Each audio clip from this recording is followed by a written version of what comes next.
Methods of issue of shares, उसके अंदर हम टोटल 4 टाइप्स कल मैंने एक्सप्लेन किए थे आपको। पहला क्या था, पब्लिक ऑफर, दूसरा था एग्जिस्टिंग इक्विटी शेयर होल्डर्स और existing employees and private placement. उसके बाद पब्लिक ऑफर के अंदर मैंने आईपीओ एंड एफपीओ, आईपीओ मतलब इनिशियल पब्लिक ऑफर, एफपीओ मतलब फॉरवर्ड पब्लिक ऑफर। उसके बाद एग्जिस्टिंग इक्विटी शेयर होल्डर्स, तो एग्जिस्टिंग इक्विटी शेयर होल्डर को हम लोग शेयर कैसे देते हैं, राइट शेयर्स और बोनस शेयर्स के तौर पर। एग्जिस्टिंग एम्प्लॉयज को हम कैसे देते हैं, ESOS यानी employ stock option scheme, employ stock purchase scheme.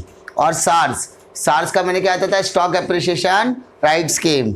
उसके अलावा स्वेट शेयर्स, प्राइवेट प्लेसमेंट में 2 तरीके के शेयर्स थे, एक थे राइट इश्यू, दूसरा था प्रेफरेंशियल अलॉटमेंट।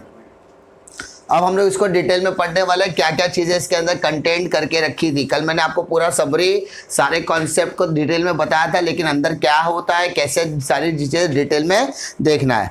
सबसे पहले पब्लिक इशू, जिसको हम लोग पब्लिक ऑफर ऑफ शेयर्स कहते हैं। पब्लिक इशू और offer means offering the shares to the public is the most common method used by the company. The company invites the public to subscribe for its shares by issuing prospectus. यानी यहाँ पर company क्या करती है, invitation देती है, invitation देने के लिए वो प्रॉस्पेक्टस इशू करेगी और प्रॉस्पेक्टस इशू करके वो लोगों को बताती है कि आइए और आप हमारी कंपनी के शेयर्स खरीद सकते हैं। तो ये एक कॉमन स्ट्रैटेजी होती है जो सारी की सारी कंपनी क्या करती है, अडॉप्ट करने की कोशिश करती है। A company can use 2 pricing method, कल मैंने वैसे भी बताया था, there are 2 methods, एक होता है प्राइसिंग मेथड होता है, दूसरा होता है इशू मेथड। प्राइसिंग मेथड का मतलब प्राइस के हिसाब से डिस्कस करना, और इशू मेथड में आईपीओ और एफपीओ के बारे में डिस्कस किया था हमने। तो पहला आता है हम लोग fixed price issue method. Fixed price issue method, fixed price कल मैंने क्लियरली बताया था। फिक्स्ड प्राइस मतलब एक ऐसा प्राइस जिसको मार्केट में उतारने से पहले डिसाइड कर लिया जाता है, और जो प्राइस डिसाइड किया जाता है उसे मार्केट प्राइस कहते हैं, और वो मार्केट प्राइस कंपनी के प्रोस्पेक्टस में भी छपा हुआ होना चाहिए। Under this method, the company states in its prospectus the quantity and the price of which the shares are offered to the public. The public subscriber investor are asked to pay the certain portion of the face value of the shares or entire issue price along with the application. The company comes to know the demand for its shares only after the subscription period ends. Company can issue shares at par or premium. Fixed price method is used for all type of issue, that is public issue and right issue, ESOS etc. मैंने कल वापस discuss कर दिया था। यहाँ पर company prospectus issue करती है और उस प्रोस्पेक्टस के अंदर कंपनी क्लियरली बता देगी कि हम कितने नंबर ऑफ शेयर्स को इशू करने वाले हैं और उसका मार्केट प्राइस, उसका इशू प्राइस क्या होने वाला है, ताकि आपको कंपनी के जो फंड्स है, फंड रेजिंग में कोई दिक्कत नहीं आनी चाहिए।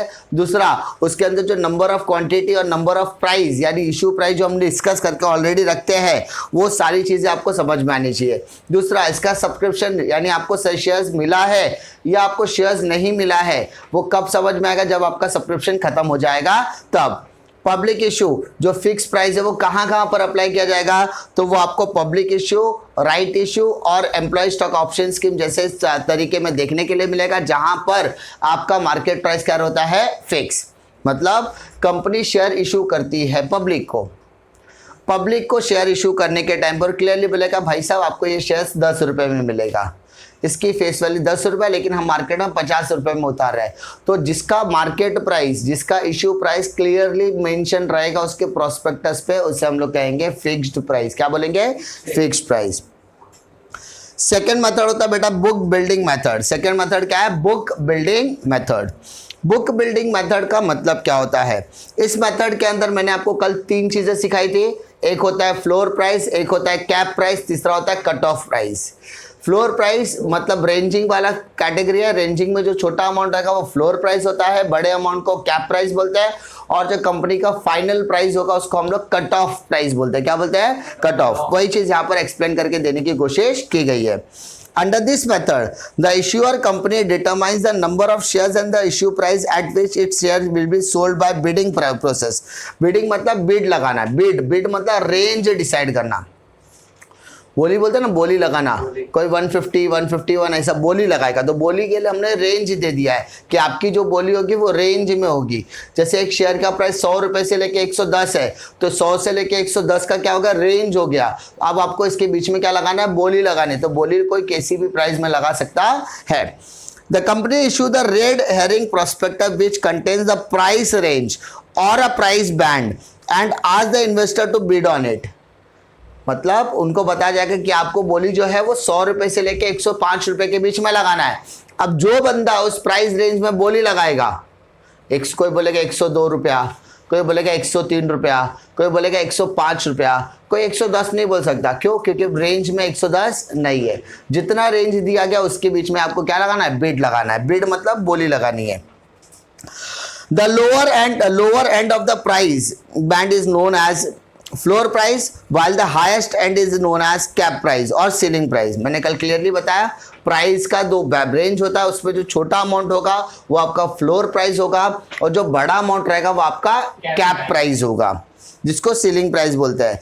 The final price at the which shares are offered to the investor is called as cut off price. और जिस प्राइस पर मार्केट में शेयर उतारा जाएगा, जिस प्राइस पर शेयर मार्केट में उतारा जाएगा उस प्राइस को कहा जाएगा कट ऑफ प्राइस। क्या बोला जाएगा, कट ऑफ प्राइस।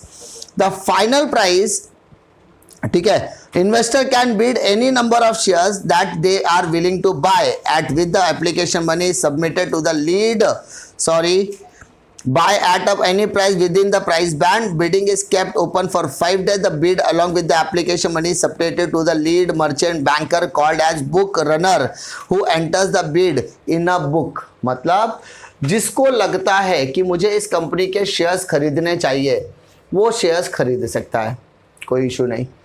कितना खरीद सकता है, it depends on his willingness और उसकी एबिलिटी कितनी है जोखिम लेने की, रिस्क लेने की कैपेबिलिटी कितना, उस रेंज पर वो क्या कर सकता है मार्केट। किसी को लगता है मुझे मार्केट में 10 शेयर खरीदो, 10 खरीदो। किसी को लगता है 100 शेयर खरीदना, 100 खरीदो।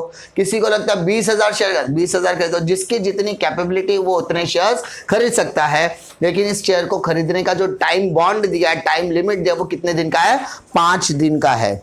क्लियर?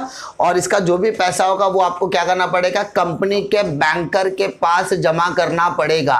एक्चुअली अभी जमा नहीं करना होता है, हमारे अकाउंट में जो पैसे होते हैं ना वो फ्रीज हो जाते हैं। फ्रीज मतलब ना तो हमारे अकाउंट से निकलते हैं ना ही उनके अकाउंट में पहुंचते हैं, लेकिन हम उस पैसे का इस्तेमाल नहीं कर सकते, फ्रीज हो जाता है। यानी अगर मेरे अकाउंट में 20,000 रुपया और मैंने शेयर के लिए अप्लाई किया और शेयर के लिए बोला 15,000 रुपया जमा करना है, तो मैं प्रोसेस करने के बाद मेरा 15,000 रुपया फ्रीज हो जाएगा। और वो 15 यानी मेरे अकाउंट में 5,000 ही दिखेगा, लेकिन ये 15,000 ना तो मेरे अकाउंट से निकले ना ही उसके अकाउंट में पहुंचे, ये बीच में अटका। जैसे ही शेयर फ्लोर पे आएगा, मतलब जैसे ही कट ऑफ प्राइस डिसाइड होगा और वो शेयर मुझे अगर अलॉट कर दिए गए, वो शेयर्स अगर मुझे दे दिए गए, इन दैट केस मेरे अकाउंट से वो 15,000 कट जाएंगे। अगर मुझे शेयर नहीं अलॉट किया गया तो वो पैसा मुझे रिटर्न मिल जाएगा। यानी जो फ्रीज अमाउंट है उसको अनफ्रीज कर दिया जाएगा। समझा? पैसा निकलता नहीं, याद रखना, वो पैसा यूटिलाइज नहीं होता। आपको शेयर मिल गया तो आपके अकाउंट से वो पैसा कट के उनके अकाउंट में पहुंच जाएगा, लेकिन आपको शेयर मिला ही नहीं तो वो पैसा आपके अकाउंट से जो फ्रीज हुआ था उसको अनफ्रीज कर दिया जाता है। ठीक है, इसलिए उसको बुक रनर बोलते हैं, book runner. After bidding is over, company fixes cut off price based on the higher और best price at which all the shares are offer can be sold. जब आपकी बिड वगैरह सब कंप्लीट हो जाती है तो कंपनी मीटिंग लेती है और मीटिंग में डिसाइड कर देती है कि इसका ऑफर प्राइस क्या होना चाहिए, यानी कौन से प्राइस पे मार्केट में शेयर को उतारना चाहिए। आपने तो डिसाइड कर दिया कि भाई ये जो शेयर है वो 10 रुपए से लेके 15 के बीच में मिलेगा, लेकिन मार्केट में उतारने के लिए जो प्राइस आप डिसाइड कर उसको कट ऑफ प्राइस बोलते हैं। वो कब डिसाइड होगा, बिड प्राइस होने के बाद 5 दिन होने के बाद।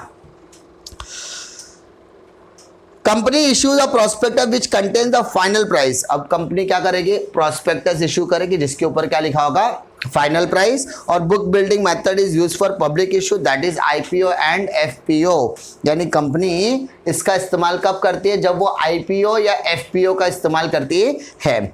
अगर शेयर मार्केट में कोई शेयर आएगा जिसकी आईपीओ खोल रही है तो मैं उसका डेमोन्स्ट्रेशन आपको करके दिखाऊंगा। ठीक है, company can make public offer through two method as follows. दो मेथड है, दो मेथड कौन से, आईपीओ और एफपीओ। आईपीओ मैंने एक्सप्लेन किया हुआ था, एक बार वापस देख लेते हैं डिटेल में। आईपीओ का मतलब होता है इनिशियल पब्लिक ऑफर। मैंने बताया जब कोई भी कंपनी मार्केट में पहली बार लिस्टिंग होती है, यानी जब कोई भी कंपनी मार्केट में पहली बार एनएसई या बीएसई में लिस्टिंग होती है, नेशनल स्टॉक एक्सचेंज या बॉम्बे स्टॉक एक्सचेंज या किसी और स्टॉक एक्सचेंज में लिस्टिंग होती है, तो वो जब पहली बार मार्केट में शेयर इशू करती है, उस शेयर इशू करने वाले प्रोसेस को क्या बोलते हैं, इनिशियल पब्लिक ऑफर। क्या बोलते हैं, initial public offer. Initial public offer refers to the process of offering shares of a company to the public for the first time. पहली बार शेयर इशू किया जाता है। A new company can or existing company which had raised its capital earlier from the promoter or other investor may offer its share to the public when it need to a fresh fund. The first time the company offer its share to the public is called as initial public offer. Company के कुछ promoters होते हैं, promoter मतलब जिन्होंने business start करने की नींव रखी, उनके पास कुछ शेयर्स होते हैं। अब लगता है कंपनी के पास पैसा चाहिए, तो कंपनी क्या करती है, प्रमोटर से शेयर लेती है, यानी प्रमोटर अपने शेयर मार्केट में उतारने की कोशिश करते हैं, और मार्केट में उतारने के बाद वो जनरल पब्लिक को मिलता है। जनरल पब्लिक अपनी गाड़ी कमाई का पैसा इन्वेस्ट करती है और शेयर्स खरीद सकती है, उसको कहेंगे initial public offer. Before IPO a company is not a listed company and its shares are privately held. यानी अगर आपको इनिशियल पब्लिक ऑफर करना है, आईपीओ करना है, तो भैया जी आपकी कंपनी लिस्टिंग होनी चाहिए, है ना। अगर आपकी कंपनी लिस्टिंग मतलब national stock exchange, Bombay stock exchange में लिस्टिंग होनी चाहिए। अगर आपकी कंपनी लिस्टिंग नहीं है तो भैया जी आप आईपीओ में इन्वेस्ट नहीं कर सकते, आप आईपीओ इशू नहीं कर सकते। कोई तकलीफ? But after IPO, a company become a listed company and its shares can be bought and sold by investor in the open market. और जैसे ही आपकी कंपनी इनिशियल पब्लिक ऑफर के लिए लिस्टेड हो जाती है और आपके आईपीओ करने के बाद इन्वेस्टर का शेयर हो गया, अब इन्वेस्टर चाहे तो उसको खरीद सकता है, इन्वेस्टर चाहे तो उसे बेच भी सकता है। कहाँ पर? ओपन मार्केट यानी स्टॉक मार्केट में। क्लियर? सेकेंड होता है बेटा फर्दर पब्लिक ऑफर, जिसको हम लोग फॉलो ऑन पब्लिक ऑफर बोलते हैं। सिंपल मतलब क्या है, पहली बार जो ट्रेडिंग करेगा, कंपनी जो पहली बार शेयर इशू करेगी उसको आईपीओ बोलते हैं। बट पहले के बाद जब second attempt, third attempt, fourth, fifth, six जो अटेम्प्ट चालू हो गया उसको बोलेंगे फॉलो ऑन। क्या बोलेंगे? Follow on. When a company issues shares to the public after an IPO it is called further follow on public offer. Thus every issue of the shares by listing company after its IPO is called as FPO. FPO leads to an increase in the subscribed capital of the company. पहली बार जो share issue करोगे आप उसको IPO बोलते हो, और उस IPO के अलावा जितनी भी शेयर की ट्रेडिंग की जाएगी उसको हम लोग क्या बोलेंगे? FPO, further public offer. ठीक है, इसमें कोई दिक्कत